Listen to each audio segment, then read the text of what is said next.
I've always been sort of drawn toward missions that matter. I graduated from high school, went to the Naval Academy, always wanted to serve because I thought that was a mission that mattered. It ended up being one of the most fulfilling things I've ever done in my life. But those companies that we created are still killing it. It's not courage, it's humility. It's like, yeah, I'm willing to do the thing, even though I know I'm probably going to fail. But I'm humble enough to weather that. And so let's just go do that, because whatever it is I want to do, that needs to exist. If we knew how hard it was going to be when we started, I'm not sure we would have done it, because it sucked. It was really, really hard to get it to work. I don't know what you're doing, but if you're not measuring residual risk, it's not security.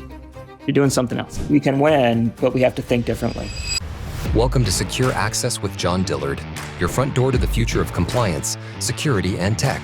Powered by Sign-In Solutions, we bring you bold conversations with industry leaders who are shaping how organizations protect people, data, and spaces. If you're serious about smarter, safer access, you're in the right place. Let's dive in. Well, hey, Rick, welcome to the podcast. Thanks for having me. It's a delight always to talk to folks who I know a little bit. And, selfishly, I want to make sure I got you on here because you were one of the very first investors in ThreatSwitch, which became Sign-In Solutions, which is the sponsor of this podcast, by the way. Yep, that was another good investment. It was. Hey, we gave you an exit, which, is not always, doesn't always happen, I've heard. For sure. But that's okay. You learn something from the failures. But fortunately, we had a good exit. And there's no way we would have gotten it done without you and Mach 37. So it's super neat to have you on the podcast and talk about your thing, which is exciting. For those of you who haven't heard of Rick before, Rick ran Mach 37 for a while. You're CEO of Tidal Cyber. You've had a very diverse story and most recently raised a $10 million round at Tidal Cyber. So that's a pretty good resume on both cybersecurity and investments in general. So I think you're going to have some interesting things to say. But let me ask the first question, which is the one I always start with. Sure. How did you get started in security in general? Because most of the time it's a little bit accidental, and I'm always curious how folks get going. Yes, great question. I've always been sort of drawn toward missions that matter. I graduated from high school, went to the Naval Academy, always wanted to serve because I thought that was a mission that mattered. When I left the military in 1996, wasn't quite sure what I was going to do. I went to business school, got sucked into a Wall Street opportunity, which was pretty cool. But, again, I was sort of missing that mission. It was pretty awesome doing IPOs, flying around in a G6, but it still was a little bit less fulfilling than I was hoping for. Went and took a shot at entrepreneurship in 1999. And then pivoted serendipitously into another opportunity where there was a couple of entrepreneurs that were building an email security gateway back in 1999, so about 10 years earlier than it should have been. But we merged those two businesses, and then I ran it for the next 3 years. And it was, I've sort of found a home because it was, even at that time, we knew the bad guys were real. I think the world wasn't aware of that yet. But we knew what we were doing is important. I think we were really driven by that. And I've just sort of never left, the security business aside from like a 2-year stint at, as you mentioned, Innova, helping run a corporate venture fund. Yeah. Every submariner I've met is a little bit odd. Always smart. I resemble that. I'm curious what, the early Navy stuff. Were you working on anything related to cyber in the Navy at all, or was it a complete pivot when you went into the venture space? Not at all. I was, an engineer by training, so I know how to sort of decompose a problem and solve the problem. I think that was a great set of skills that the Navy taught me, both in the academy and in the fleet as a Navy nuke and a submarine officer. But those were just really applicable generic skills that I was able to apply. And it's nothing a metaphor doesn't cure anyway. Really, you'll appreciate this, given your background as well. It's funny. One of the things I learned, I've never forgotten this, even as a midshipman, was in the first naval weapons engineering class I ever had to take. We learned about radio operator curves, basically ROC curves that show probability of success versus probability of false alarms. I whip that out all the time with people, and they think I'm so smart. Especially in cybersecurity, our detections are, our ROC curves basically suck. We sort of admit it. But there are ways to actually engineer combinations of capabilities in security that actually bend the curve in the right direction. And all of that came from a sophomore class that I took at the Naval Academy. Isn't that funny? If you're doing a talk at a conference and you want to give them a hook Give them Oh, bite. you can see all the guys in the military that have taken that class are like ready to high five me when I come up. The 12 of them in the entire Yeah, 10,000 for sure. person competition. There are some somewhere. Exactly. But, it is interesting, that you mentioned that because a lot of the math, at least I've noticed, a lot of the math that we think about and not just cybersecurity, but in physical security and visitor management, Lean Six Sigma, process optimization, it tends to boil down to these same sorts of risk probabilistic problems that show up over and over and over again. Yeah, for sure. I just wrote a blog yesterday where I start talking about the math. Even in cybersecurity, I've really been hammering this lately. It really is to highlight what we're doing in threat-led defense because it's new and different in the way that we're approaching the security problem. But it all does come down to the math of helping security leaders understand the adversary generally has to engage in a series of things. There are 14 canonical tactics that exist in the MITRE ATT&CK knowledge base. They don't have to do all of them. They have to do many of them. Well, when you recognize that that's what the adversary has to go through in order to get from recon to exfil or recon to encrypt, you start to recognize that the defender does gain a geometric advantage if along each step of the way I have the opportunity to detect or defend against and eliminate the adversary's ability to get from recon to impact, then we can win the game. As an industry, we have not thought that way. But that is a sort of a classic, national security, physical security paradigm where you're starting to think about design threats. What are the defensive capabilities that I can stack along the way and reduce the probability of success of the adversary to get there? That I've been committed to for the last 4 years. It is new, it is better, and it is disruptively making an impact in the security industry. And it's probably why we grew so much. Yeah, that's really interesting because not everybody who listens to this podcast is going to be a cyber person, and it just doesn't matter. Yeah. Lessons I learned when I did work around TSA personnel screening, lessons that I learned in trying to engineer better security processes when I ran operations for Clear. This was 20 years ago. All of these are still the same sort of security metaphors that we're using. We're just applying them to a different domain in a way that really is improving everything. Yeah. Well, talk a little bit you talked a little bit about the Navy background and your early venture work. Let's talk a little bit about your investor years, which is how you and I got to know each other. Mach 37, you must have seen hundreds of companies focused on security, cybersecurity, health tech for sure. Yeah. Just tell us a little bit about that story. What was Mach 37? How did you get involved in it? What were you doing there? And I'd love to ask some follow-ups on just what you learned. Yeah, well, maybe I'll start from the beginning. I just left a threat intelligence platform company and had an idea for doing something similar in threat intelligence. I went to the Center for Innovative Technology where, ended up building great friendships with the team there, but in particular, Pete Jobs and Tom Weithman. And it's funny because I went there thinking they wanted me to pitch this idea for another version of TIP. And they listened politely for an hour. And then Pete said, Rick, well, listen, I really appreciate that. And if that's what you want to do, we'll probably fund it. But that's not why we wanted to talk to you today. And then he started to talk to me about this accelerator idea that Pete had. And he and Tom had been working on this, what I thought was a really great idea. I think from an economic development perspective in Virginia, what they wanted to do was harness this rich ecosystem of talent that exists better than any place on the planet, even in Israel, between Fort Meade and Langley, and basically the DoD and the DHS security infrastructure that existed in that region. They wanted to harness that because they knew that there were either budding or unwitting entrepreneurs that were solving problems with technology that had real applicability in the commercial environment outside of sort of the traditional defense contractor ecosystem. And the hypothesis was if they only knew how to do this, how to go found a company, build a story, communicate that story that would resonate in a way that was consistent with what an investor wanted to hear, they would be able to attract that precious capital, attract those initial customers, and then move on to the next stage where they're getting real venture. And so that was Pete's idea. I think for me, I couldn't spell accelerator. Read a book about a Y Combinator, saw that Paul Graham had dinner every week. So I figured, well, that was one thing that we had to do. I think he cooked. I did not. We had it catered, thankfully.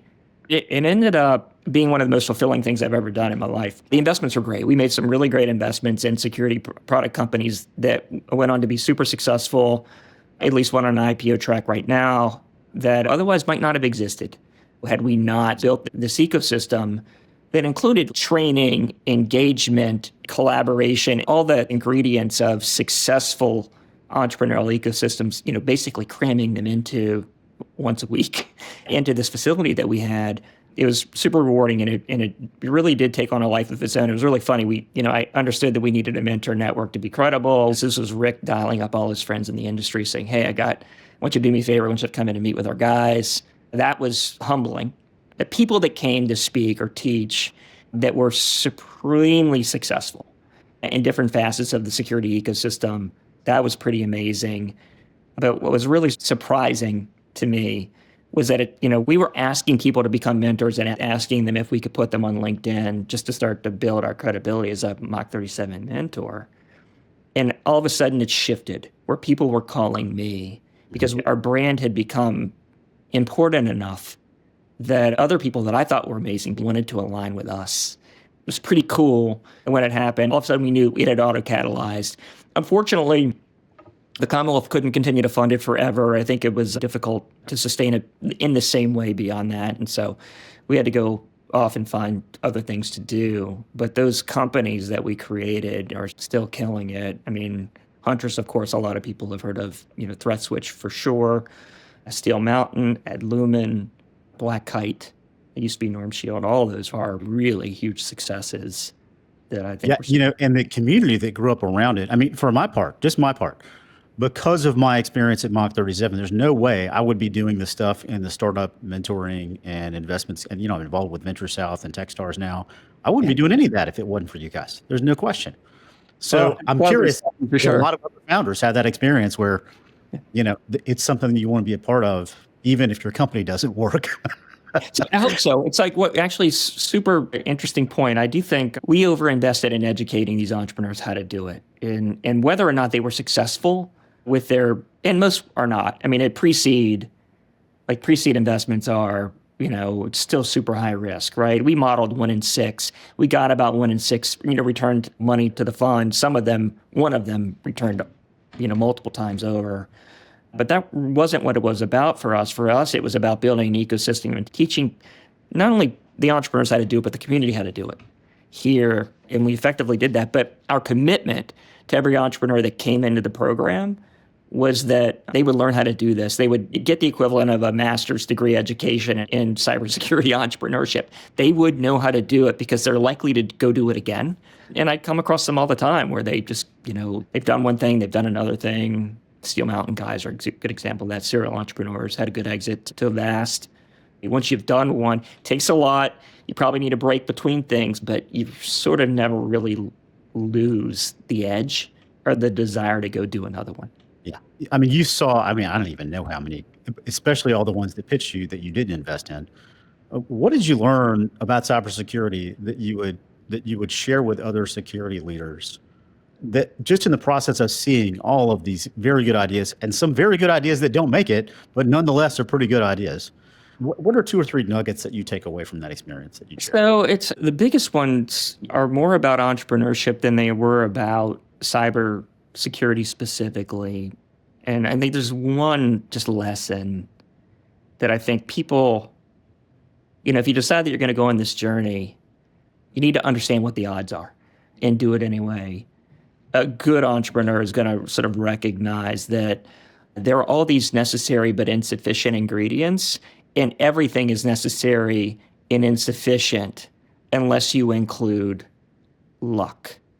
Huntress is the most successful of all the companies. I remember when Callahan Sloven was really, really struggling, right? And I think every successful company usually goes through that, unless there are probably some guys that started with a big bankroll. But at least in this mid-Atlantic region, we all start out pretty poor and need to stay in business long enough to get a little bit of luck. Guys like you and Kyle and Rob Johnson were all able to weather that storm until you get a little bit of serendipity. It's funny, I used to say we would model 1 in 6 would be successful. We thought all 6 would be successful. We couldn't tell. I could never have told you which one, right? Because just shit happens. And I think as an entrepreneur, you've got to embrace that. Once you sort of embrace that as an entrepreneur, it's amazing how courageous you could be. It's somebody from my hometown when I went home and said something like, it was almost like an admiration, but they're like, I don't have the courage to do what you do from an entrepreneurship perspective. And I said, it's not courage. It's humility.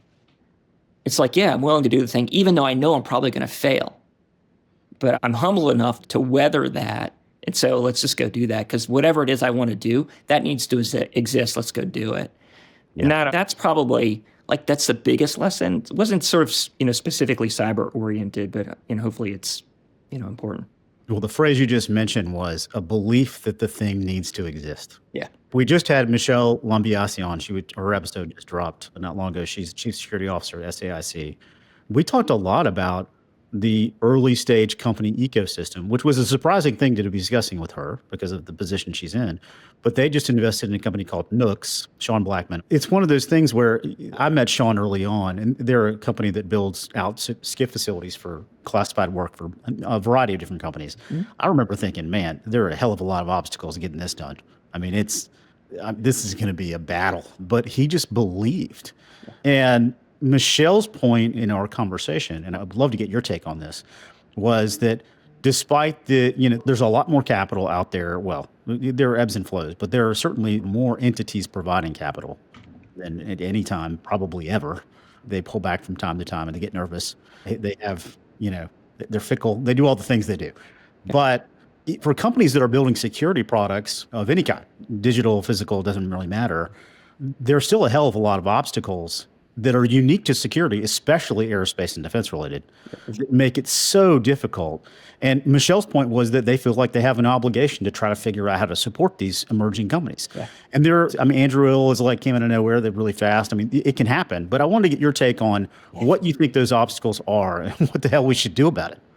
Yeah, we're certainly tackling one of those obstacles. And it was sort of as I mentioned earlier, I've been sort of in the threat intelligence arena since 2010 when I was at Looking Glass, and never given up on the hope to be able to operationalize threat intelligence in a way that actually works. That has been a vexing problem. I'll just give you an example that will put a pretty fine point on it. If you're a security professional and I ask you, can you defend effectively against the tradecraft that's being used by an adversary of the day, Scattered Spider? If I can prove that if you give me give me an answer within the next 24 hours, that you totally guessed. But unfortunately, that's exactly what happens. Something pops up on Bloomberg News, something pops up on the Wall Street Journal, New York Times. Cyber is a Main Street issue these days. The CEO, the CFO is picking that up, and they're going to the CISO and saying, hey, listen, how are we doing against Scattered Spider, as an example, or Kira as another one? To answer that question in an analytically honest or rigorous way, it's weeks and weeks of work. But the CISO also sort of recognizes that if he doesn't give or his or her boss an answer within the next 24 hours, then that boss isn't going to understand. And so what we end up doing is guessing. We end up guessing at a fundamental security question, if not the fundamental security question. Can I defend my assets in inventory or my assets in infrastructure effectively against the tradecraft that adversaries that I know are attacking us today are actually using?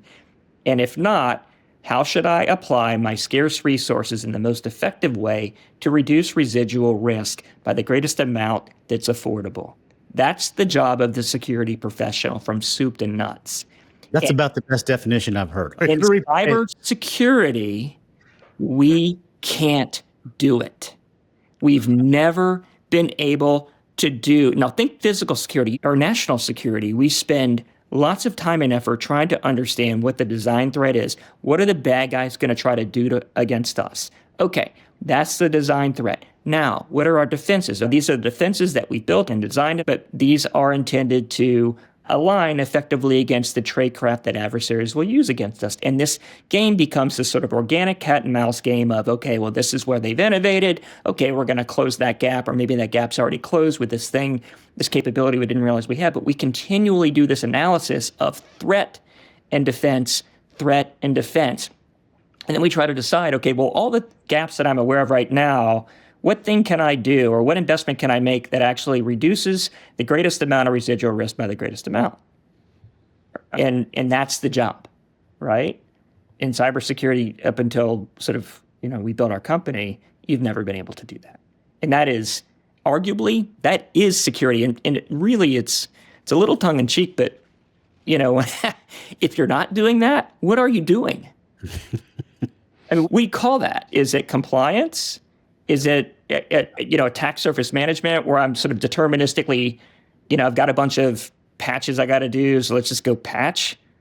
Well, okay, but like how much residual risk am I reducing from, in this case, scattered spider, the things that they do in their ability to actually gain access to the asset of the infrastructure that they want to get access to?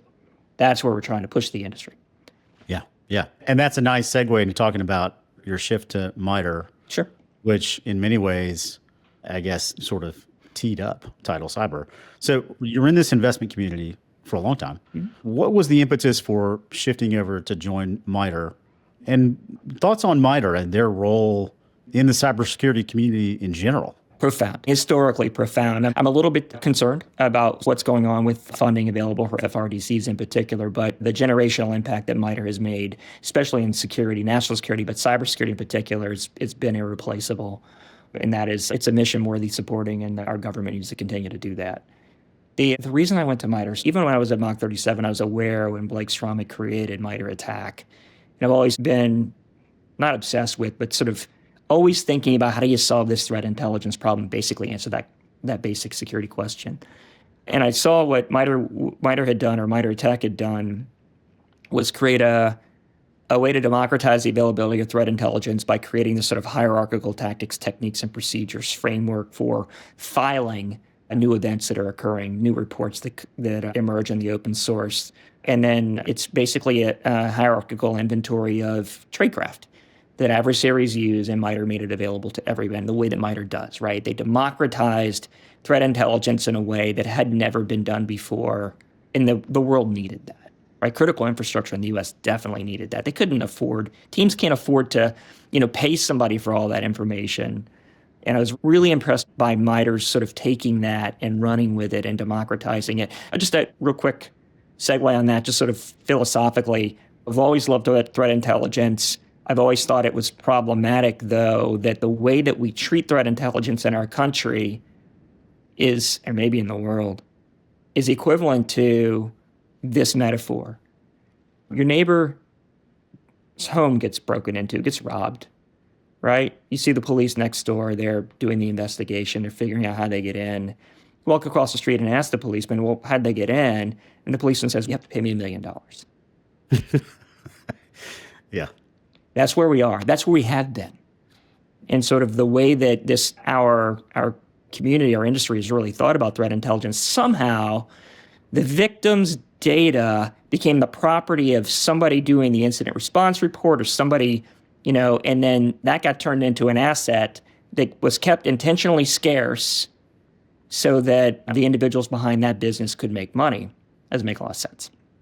MITRE did a lot to really disrupt that in a super positive way. So I always admired them. And of course, what they did with CVEs was also profound a decade earlier. I had gotten a call from Brian Ware, who I think had just left or was just leaving the administration. He mentioned something that was going on at MITRE that was really commercially focused, where MITRE was trying to drive the adoption of this MITRE ATT&CK knowledge base to protect critical infrastructure. They had a couple of really innovative programs over there that I thought were clever. The position that was open was actually running those, or actually, to be really fair, helping general managers that ran those to drive the adoption of the MITRE ATT&CK knowledge base by consumers of security capabilities, like a large financial services company, large consulting firms, multinational industrial companies that MITRE was working with to help them understand how to integrate this knowledge of adversary behaviors into their security operations. Similarly, security product vendors, helping them describe in the same way the defensive capabilities that they were applying. And for me, this was a big aha moment, which is, okay, so what MITRE is doing is getting the security vendors to structure and normalize their defensive capabilities in the exact same way that we're structuring and normalizing the way we describe adversary behaviors. So we could finally solve that last mile problem of threat intel. That's why I went there, because I really believed in what MITRE was doing. I knew about the pedigree, ended up meeting my two co-founders. They both worked with me in that group. I think we quickly got in sync with where we thought the industry needed to go, and that we probably needed to leave MITRE to go do this. But to the comment we made earlier, we knew 6 months into this that what we were envisioning needed to exist, and that the best way to make it exist was really to do what I knew how to do, which was to, go put a plan together, go raise money, go sort of hit those sequential sets of milestones that can build a prototype, demonstrate the effectiveness, raise more money, build an enterprise platform, get your design partners lined up, convert them, build a funnel of customers, and then miraculously start closing them all. I mean, it's all part of the plan, but even today, right? I've done this a lot, right? Even today, I'm like, you get to the point, it's like, that worked. Just don't act surprised in front of the investors. Never. You know you're going to get there, you're just not quite sure how. Just for everybody's benefit who aren't familiar with MITRE ATT&CK, could you walk through, like, really 101? What is MITRE ATT&CK? Discuss a little bit about what it is and how companies are using it now. Yeah, so lots of different use cases for it, but generally what MITRE ATT&CK began with is a structure for describing adversary behaviors. It became a repository, a knowledge base of adversary behaviors. Starts with open source threat intelligence or contributions from incident response or intelligence reports that come to MITRE. They get filed. If there's a unique behavior that's described, MITRE will create a new adversary behavior. The way that the structure works is hierarchical. It starts with across the top 14 tactics, all of which sort of represents, an adversary objective and the techniques that the adversary can choose from in order to affect an objective. Procedures have been less enumerated, I think, than the technique and sub-technique level. We've actually spent a lot of time trying to enumerate what procedures are essentially combinations of variants of specific techniques. I like to say it's more like a Dewey Decimal System, where they have a structure that you can file these canonical set of tactics, which really never change anymore, or very rarely change. The techniques that adversaries of all types would use to affect each of those given tactics, and then procedures that describe more specifically, that are more applicable for threat hunting use cases, detection engineering use cases. It created lingua franca across the industry, so threat intelligence organizations could start describing what they were seeing within the same context, so you didn't have to learn multiple different languages to be able to communicate with one threat intelligence provider versus another threat intelligence provider. So that was the beginning of it. I think when customers started using this to try to, one, structure threat intelligence in a way that they'd never been able to do, which is sort of like, okay, well, if I'm reading threat intelligence, it's useful for me to understand who's it. Like, I'm reading a threat intelligence report. It's like someone's attacking somebody with something. That's what's the essence of what's in it. What I really want to know is who's attacking me with what. The problem with threat intelligence historically has been, I got to pay expensive people to read that thing, even if they don't have to read it, because you've got to get through it to understand whether or not there's any context in that report that applies to my business. When you can get it structured like ATT&CK does, it's super easy for me to understand, for my kind of business, these are the adversaries that attack me. These are the tools that they use. These are the combination of techniques that have been known to be employed by these adversary groups. Therefore, these are the techniques that I need to worry about the most. That's the first part. So from a threat intelligence use case perspective, we do a thing called threat profiling. We're not the only ones that do it, but it's helpful to sort of automate the contextualization of threat intelligence to which behaviors matter, which ones represent highest levels of risk to my business. The second half is a little more complicated. When the security vendor community started adopting the same approach, what we were able to do is start to figure out, okay, well, if I've got this complex stack of an EDR, a SIEM, maybe custom rules that exist on my SIEM, next-gen firewall, email security gateway, et cetera, I start to build stacks of defensive capabilities that exist across the techniques that I need to worry about, right? And that gives vendors the ability to do a SOC assessment where I have a sense of, okay, these are not only the adversaries I need to worry about, these are the techniques that they use, these are the defensive capabilities that I have, this is what's turned on and how they intersect. So customers are using this to understand, view a residual risk in a way that scales, right? Yeah. So that's like a good use case. Lots of use cases around sort of stack optimization. If you've got a stack and you can't afford the stack, understanding, okay, if I eliminate a thing, what is the implication to that to coverage against the behaviors that I need to worry about? Lots of offensive security approaches like breach attack simulation, red teaming, purple teaming, trying to understand, okay, if I'm seeing this in threat intelligence, what tests do I need to develop that emulates what we've seen in threat intelligence so I can test whether or not my EDR, for example, works against this procedural variant that we've seen in the CTIs. MITRE ATT&CK enables all of that because of the structure that it's put around threat intelligence in a way that had never been done before. Yeah. You and your co-founders, you're helping build it out. Sure. I'm thinking deeply about how customers are using it. What was the moment when you or one of the three of you or the three of you all at once realized, hold on a second, this needs to be a venture?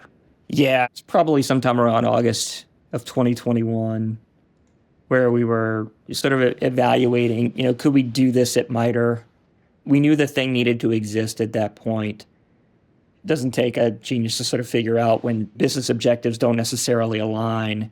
Just a classic example, right? It's like you've done this. To build a SaaS product, you have to make a capital investment. And it's not an inconsequential sum of money. It's a lot cheaper than it used to be, but it's never inconsequential. You've got to build a prototype, eliminate enough ambiguity that you can raise money to build an enterprise product. That's step one. I have enough money to actually build the thing. Step two is I have enough money to sustain the thing, improve it, and eliminate churn. Step three, I have enough money to drive sales enough so that my gross margins exceed my fixed cost, right? That's sort of, how it's done, right? It's difficult to do that from inside a nonprofit organization. And so we sort of recognized that early and just decided we could go do this. And it took us some time, but so far it's been really successful. I'm thinking back to that first year or two, 21, 22. Yeah. You'd seen a lot of companies do this and you've done it before yourself, but I suppose everyone is a little different. What was the hard part in this one? Where did you meet the most resistance? And it could be an R&D thing or it could be a fundraising thing. What we wanted to build was incredibly ambitious, right? It's not just software. It's not just content. It's both. Both require fixed costs that created the capital, an unusual level of capital intensity that would be required to get this thing through the gauntlet. So we knew it was going to be a little more expensive to build this thing because it's a combination of subject matter expertise in detection engineering, adversary emulation, and threat intelligence integrated into a platform that had to be built by people that knew how to do that, right? And so that was expensive. It did require a lot of integrations with third-party vendors, which some are easy to integrate with, some are not. That was also a core competency that we developed, that we underestimated how difficult that was going to be. It's still difficult. I mean, we still philosophically will integrate with anybody. We don't really need to integrate with everybody. But if the customer really wants it, we'll do it. Once we've done the integration, we want to keep it. But that was harder to build, all of it, than I think we originally thought. It's funny, I'm not sure if we knew how hard it was going to be when we started, I'm not sure we would have done it because it sucked. It was really, really hard to get it to work. But again, we got it to work in December 22. It's like, that worked. So that was a piece of it. The other piece was 23 was hard. From a fundraising perspective, I don't remember it being that bad. I wasn't raising in 28. I was affiliated with another couple of venture companies that were raising it in 2008 when it was difficult. But I remember trying to raise in, and I did. I raised in when the bubble burst in 2002, 2003. That was really hard. 2023 was harder. I think a lot of VCs that were up market had bigger funds, were trying to go down market. Early stage is not for the faint of heart. It is harder than what they do. It's hard to get it right. All kinds of things can go wrong. I think they ended up over-investing in companies that had valuations that weren't appropriate for the level of risk that was still remaining in the business. And they all ended up losing their shirts, a lot of them, right? And I think the LPs got wise to that. There was a shift back. I think in cybersecurity in particular, where I think there was a lot of irrational exuberance and the valuations that organizations or companies were getting in 2021, 22, and it just shifted the other direction. Even the serious security investors, I think, were having a crisis of confidence about their investment theses in the space, and we all suffered from it. It was really tough. And thankfully, I did find a great investor in Squadra that made the investment in my Series seed round in spite of it.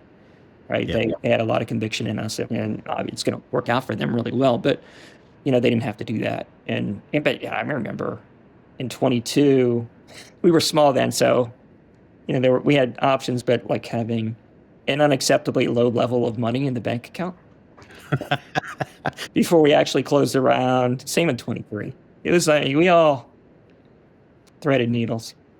That is a very polite way of saying you were broke. The last time I checked. It felt broke. Oh, I know exactly what it feels like. We were young Turks, right? And I just remember, especially in the military, like we'd run towards stress. I remember vividly fire on the submarine. We all ran toward it. Everyone ran toward the danger because what's the alternative, right? So that's how I was wired. Even as an entrepreneur, we run toward the risk because if not me, who? Yeah. Right? As I have gotten older, the ability to process that stress and that cortisol has definitely diminished. So, I'll talk to even Kyle Hanslope, and we'll talk a lot about this, because he's been fabulously successful, but it's been rough, right? And it's like self-care is a real thing. It's not something I ever appreciated, even through my 40s. But as I hit my 50s, definitely something that was like, it's different this time. For sure. Hopefully, we have a little bit more capital reserve personally to weather the fire. I'm not going to starve. Like, you could hire somebody to put out the fire if you have to. There are a variety of reasons why one might not run toward the fire quite as quickly. I completely understand what you're talking about. On Title Cyber specifically, we talked a little bit about what was hard, but tell everybody a little bit about the problem solution stack here. What exactly is Title Cyber doing? How is that unique in the marketplace? And how are you hoping to take this thing forward, especially now that you've raised this A round? Yeah, so the category that we're in is threat-led defense. It is markedly different. If you think about the way security in our industry has evolved over the last 15 years, heavily focused on attack surface, heavily focused on asset visibility, heavily focused on the existence of vulnerabilities in the environment. And we're at the point now where we knew we were going to be, which is there are too many of them and can't patch them all. And so what does that mean within context of risk to the business? All of those are increasingly intractable problems to solve because there are just so many to deal with. I think the same is true on event management. We saw SIM was all about compliance. We started collecting information, found it novel to ask questions of the information from a preventative perspective as opposed to an incident response perspective. Then we started to realize, there are too many of those events because our rock curve sucked on those detections. And then I created SOAR to try to automate the workflow around managing that. It turns out too many of those to manage. It's become an intractable problem. What we think is important is to look at the problem from the other perspective. Start from the adversary first. There are 15 to 20,000 new CVEs that are released every year. There are about 700 techniques and sub-techniques that exist in attack, but that's human manageable. Each of those, attack surface and adversary tradecraft, are equal parts of the risk equation. This side is infinitely more tractable than this side. Start here. And so if we're talking about the theory behind it, it is superior to start from this direction. And we couldn't do it before because MITRE ATT&CK didn't exist. We didn't have defensive capabilities that sit between the attack surface and the adversary and their tradecraft. We didn't have that enumerated in structure in the same way. All of that is done now. So now we have the ability to actually understand what the likelihood that an adversary can effectively get from recon to impact to an asset, whatever that asset might be. But if we can reduce the probability of success down to an acceptable level, even in light of an existence of a vulnerability that might enable initial access, but not every other technique the adversary has to engage in, we have a real, not even a fighting chance, we have an advantage in that approach. And so that's what we're doing. We really started there. I would like to say I started with that theory from day one. I think our ambitions were a little more focused on that basic question, can I defend X against Y? And almost just being incredulous that as an industry, we can't do that. And by the way, everyone should be. We should be insane that we've not been able to answer that question. It's really unforgivable. But for a lot of reasons, most of which are not great reasons, we haven't been able to do it. So that's another vexing question to answer, but it wasn't an intractable one. And we knew we could solve it. And so, that's what Title Cyber is doing. It's, we built the enterprise product in 23, had some great design partners, converted them, started building a funnel, mostly upmarket. Our customers, the ones that we're mostly closing now, are sophisticated CISOs that understand that to do security, you have to be able to answer that question. Can I defend X against Y? And if they are getting away with it, they shouldn't be getting away with it, that they can't answer the question. So our customers want to stop guessing. And it just so happens that the population of people that sort of recognize that are sophisticated CISOs, maybe from regulated industries, getting CISO jobs that are in unregulated industries, are carrying that ethos with them, which is like, you can't get away with this anymore. Like, you can't be a security professional and not ask and answer this question, right? And so we are growing pretty rapidly. I think at this point, we're not just growing, we're leading. We're really helping people understand, look, this is a must-have. You have to answer this question. If you're not answering this question, I don't know what you're doing. It's not really security. It's compliance or checking boxes or making your boss feel better when it's not warranted, but it's not security. You've got to do this to do security, and this is a really efficient way to do it. We won't be the only ones that do this. I do think it's going to be a great outcome for us. We'll see how far we're able to take it. What you're describing in customer and buyer companies that are buying security products and services in general. My experience is very similar to yours in that, and now to some extent we're the beneficiary because we're selling a lot of compliance and experience kinds of products and services. The deficiency was always there in terms of a very narrow view. One part of the organization was doing the buying and they only approached the buy from a really narrow perspective, which might be compliance or it might be security or it might be physical, or it might be information. Kind of everybody had their hat that they were buying for, and they didn't really talk to each other very well. That was one challenge. And I'm just curious what your experience is when you go into an enterprise buyer, especially buyer of security products and services. And a lot of folks who are doing the buying, hopefully are listening to this podcast so they can get better at it. Yeah. They have to make a financial justification for spend. That's when you operate a company for profit, you have to. How should they think about the calculus of return on investment for investments that have a real holistic view of security that's not only based on compliance? That's a great question. Obviously, we built the product to make security better, and we can prove it. As soon as we set up a platform in a customer's environment, I can show them exposures that they need to close. They haven't closed. They didn't know they had them. They didn't know they had the capabilities to close them. We can close them immediately. And that becomes organic. I think that is hard to put an ROI on that, right? It's security ROI. We've been selling into those headwinds forever. Do it anyway because the customer needs capability, and we'll just be patient as they come around. So that's why we built it. Right? ROI is easier for us to tell in a couple different ways, though. One is, ask that basic question. Okay, you're a CISO. Can your team defend against scattered spider? Well, I don't know. Let me go ask. Well, if they come back within a day, I'll prove that they guessed. They didn't do the analysis. Okay, so we've agreed that that's what happened, and you agree that you have to be able to answer this question. Well, go answer it. How long will it take you? It's going to be weeks. It'll be weeks of work trying to figure out. First part's reasonably easy if you've got a threat intelligence capacity, what behaviors matter. The most difficult piece of that is what the relative risk of any given behavior is over another. That does require expertise in MITRE ATT&CK. Not everybody has it. Most people don't. If you're good at it, you can do it quickly. If you're not good at it, it'll take you a long time. But that gives you a sense of which behaviors matter more than others from an inherent risk perspective.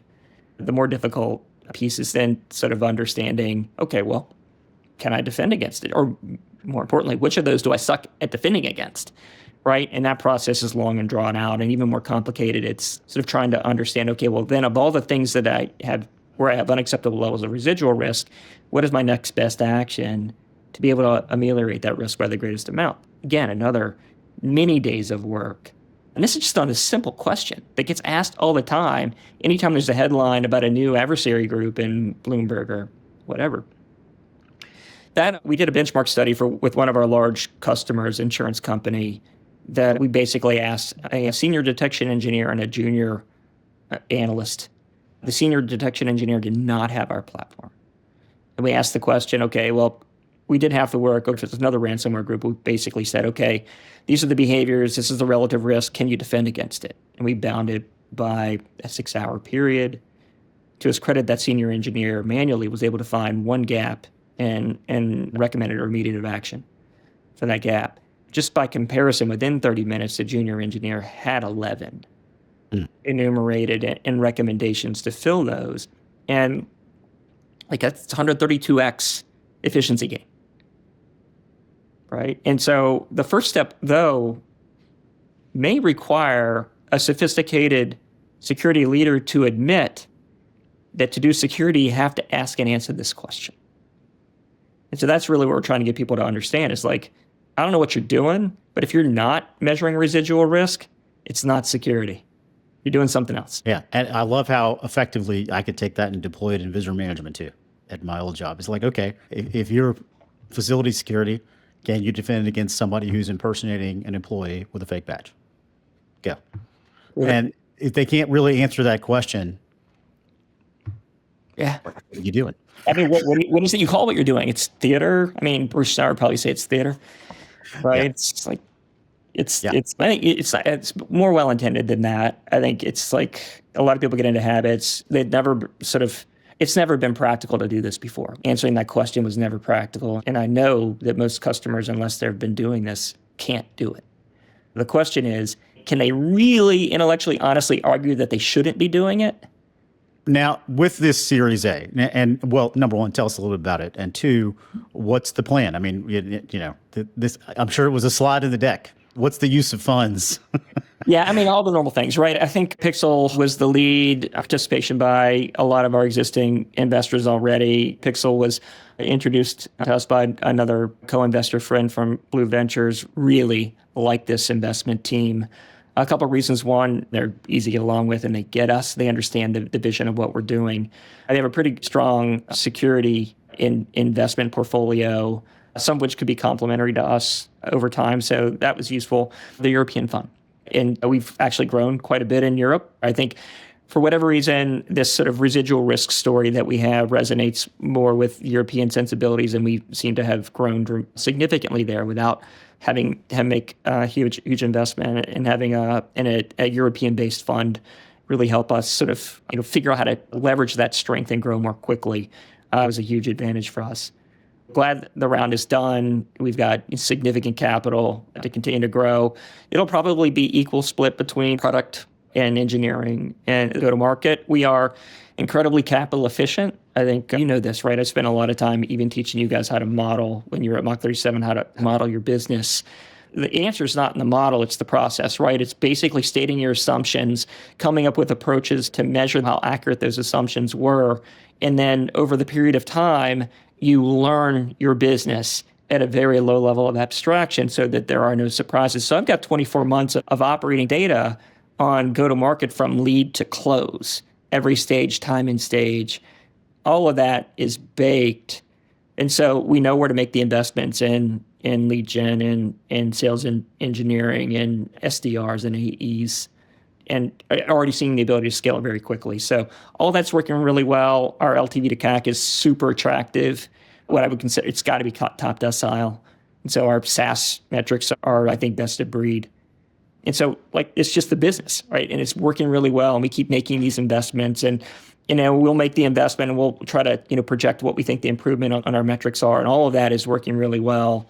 And so that's execution. We are just going, we have a couple bodies to build, but we'll have to learn a bunch of new tricks to execute on the next 2 years really well. We're just going to do it. The engineering side or the product side, I think, it's got a really strong focus on the go-to-market side. I am able to shift my focus back to product along with the co-founders as well. There are things that we have not, clearly we built enough of a good product that I can sell a lot of it to sophisticated customers. There are so many more things that we want to do that I think will continue to satisfy customer needs in provocative ways like we've already done from a competitive perspective, create additional moats. Those are all strategic luxuries we just never had before until we could get the EA done. But now we can start to think about, okay, well, we've got this thing built. It's working really well. We've actually added a couple more things that have, like procedural objects we just released. That's game changing in a big way. And we'll just keep doing those things to continue to grow the company, add more value to the customer. We are big focus on the customer now. We've been successful. Now's the time to take an air of skepticism around, okay, well, do we really know what the customers need? What do the customers love most about our capabilities? What are the customers most disappointed in? I'm just like viciously focused on getting that answer. Like top 3 things that we're not doing well enough. What do we got to do to fix those? Right. And then once we eliminate those 3, what are the next 3? Those are the things I think that we're really starting on and applying money to that we just didn't have before we got the A done. That's great. Super exciting. Well, let's talk a little bit about the future that you're moving this company into at an abstract level. I mean, where we are headed in security over the next 5 to 10 years. I would be remiss if I did not say the word AI. AI? Somebody's going to ask. I'm sure it's not the first time you've been asked. But what do you think the big things are over the next 5, 10 years in this space? Is AI important or not? Is it more of a threat or more of an opportunity? Or what are the other things that we're not even talking about? They could be completely unrelated to AI. I'm a little old school. We use AI, by the way. We never could have done, unless we made an acquisition about a year ago of an AI company that we loved that could do stuff that nobody else could do. The accuracy that we could interpret threat intel in particular into objects that were consistent with attack was something we'd never seen before. Harrison Van Riper started that company. He's a member of our team, is a huge asset. AI is going to be important, but I would say I'm just a little bit old school. I've been here before. Every trend that we've seen over the last 30 years is like, okay, yeah, saw that before. This is what happened. Saw that. The hype is around it. The AI bubble will burst. I think there will be, from a capital perspective, an overreaction to that in a way. I think that is not great for the AI industry. It's like, yeah, that didn't work. Well, yes, some of it worked, some of it didn't work. A lot of you knuckleheads are making investments, over-investing in things that really, there wasn't enough addressable market for all of those investments to work. I think for us, AI is important to the extent that especially that it is able to democratize the availability of advanced capabilities to down-market customers. I think we've already seen it with threat intelligence. We're doing that with AI and threat intelligence now, where we are taking a lot of the labor. We've imbued our AI with the knowledge that we have around adversary behaviors. We're taking the labor out of it and able to process more threat intelligence at speed. We're now making that available to our customers that have the same vexing problem. And so but again, it's about, in those cases, those are mostly bigger customers that were already dealing with threat intelligence. They just there aren't enough people that know how to do it, right? And they're super expensive.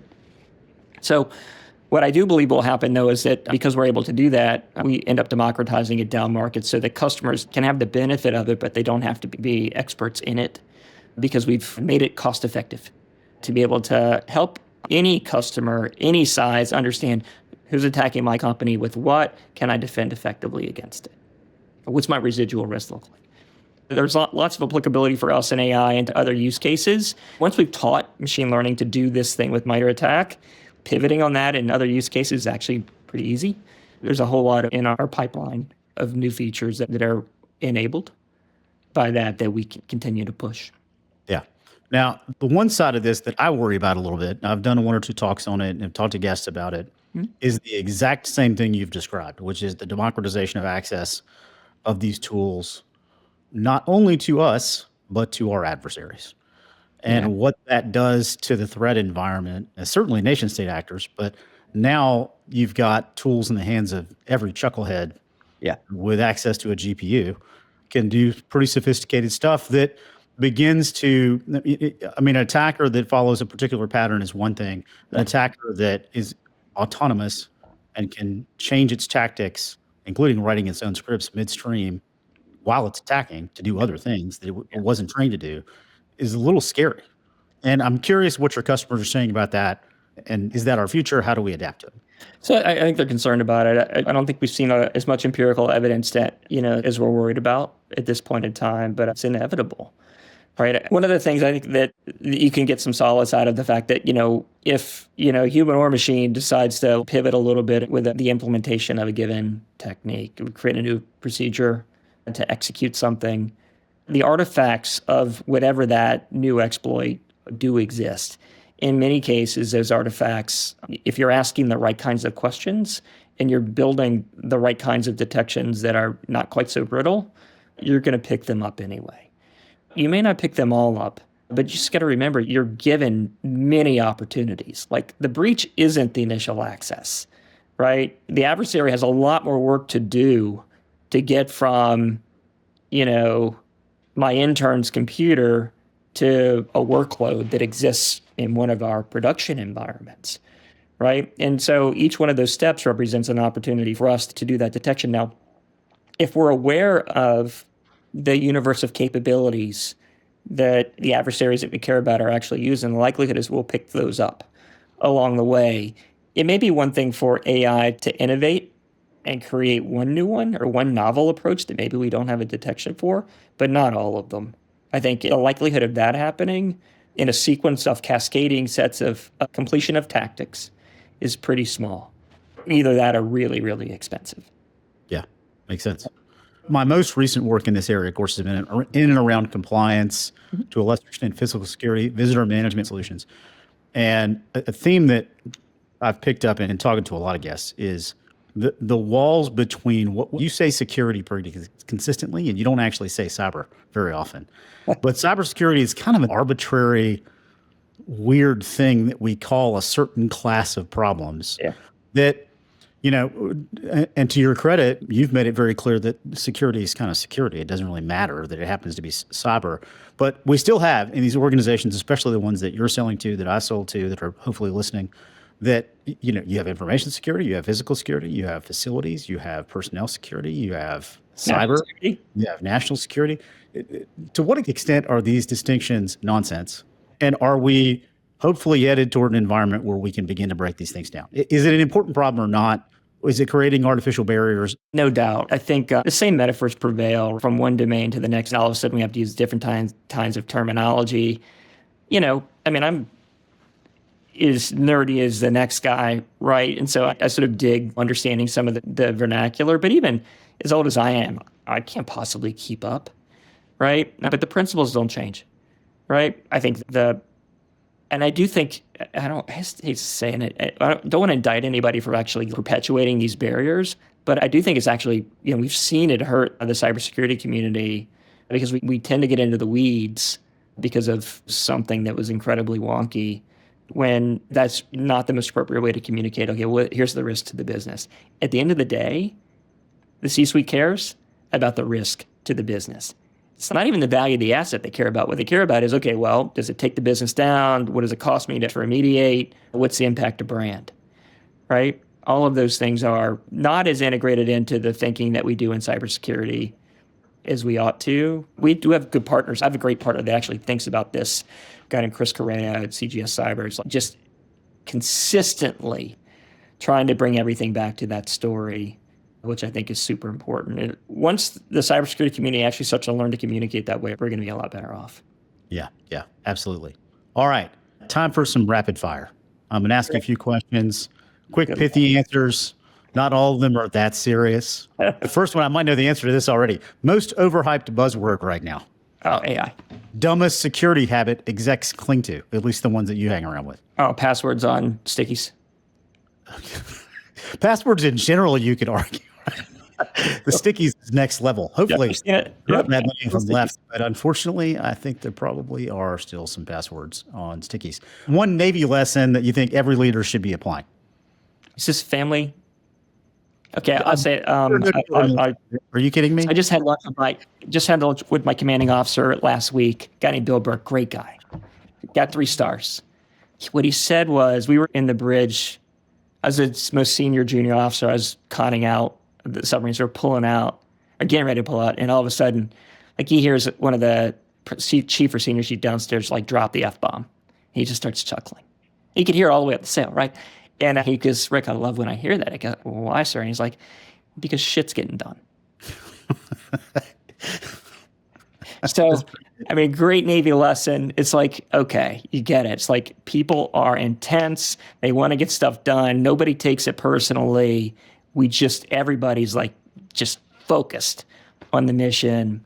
Even before this call, I had a conflict or a call with one of my coworkers that was having some conflict with another coworker. I welcome that. It's healthy. Have the conflict, have it in private, but have the conflict. Get it resolved. Let's go. The reason I've been reading biographies aggressively this year, and the one thing I've told everybody who will listen from every meaningful biography that I read is that the folks who achieve pretty awesome stuff, they're rapping knuckles left and right. Yeah. Like there isn't a lot of hand-holding when you're trying to accomplish pretty significant things. Like everybody. It's not good to be personal. All right, one more. A bold or unpopular prediction for the future of security. You hear it all the time. It's like, the adversary has an asymmetric advantage. We're never going to win. They only have to be right once. We have to be right every time. That's just not true. The adversary has a lot of work to do, right? It's not landing on an endpoint because they got somebody to click on a fish, which is pretty easy to do. It's much more than that. And if we would just sort of wake up to the fact that it's not just initial access we're worried about, it's everything else. And there are plenty of opportunities to asymmetrically advantage the defender to take advantage of it if you would just embrace that approach. That's, so maybe that's my prediction is like, we'll start to recognize that whole notion of it's a fait accompli is just bullshit. We can win, but we have to think differently. That's great. So winning is the prediction. There you go. There you go. We're going to win. Yeah. Bold and unpopular, but possibly true if we do the right things, I suppose. So, Rick, this has been a delight. I mean, hearing your story, your journey from being surrounded by water to getting Tidal Cyber going. By the way, is Tidal a Navy reference? What is the title part of So it's threat informed defense was like what we were doing. I get it. And so literally I called Rich and said, hey, can you run a dictionary script on TID and come up with the coolest words? I get it. And it was unanimous. I just thought you liked water still. Well, we do. And of course I have a Navy pedigree, so it seemed to fit. It works. But hearing the whole thing it's an awesome journey. And it was fun for me to be a part of it for a brief period of time when we were working together as part of ThreatSwitch. So that's fantastic. Really appreciate you taking the time today. And for those of you who want to check out Tidal Cyber, it is tidalcyber.com. Yes, is that correct? You've got the URL. Excellent. And for those of you wanting to learn more about Sign-In Solutions, you can find out more about us at signinsolutions.com. And with that, thank you, Rick. It's been a delight. Likewise. Have a great day. Thanks for joining us on Secure Access, brought to you by Sign-In Solutions. If you found today's conversation insightful, be sure to subscribe, leave a review, and share it with your network. For more on transforming compliance, security, and workplace experiences, visit signinsolutions.com. Until next time, stay secure, stay informed.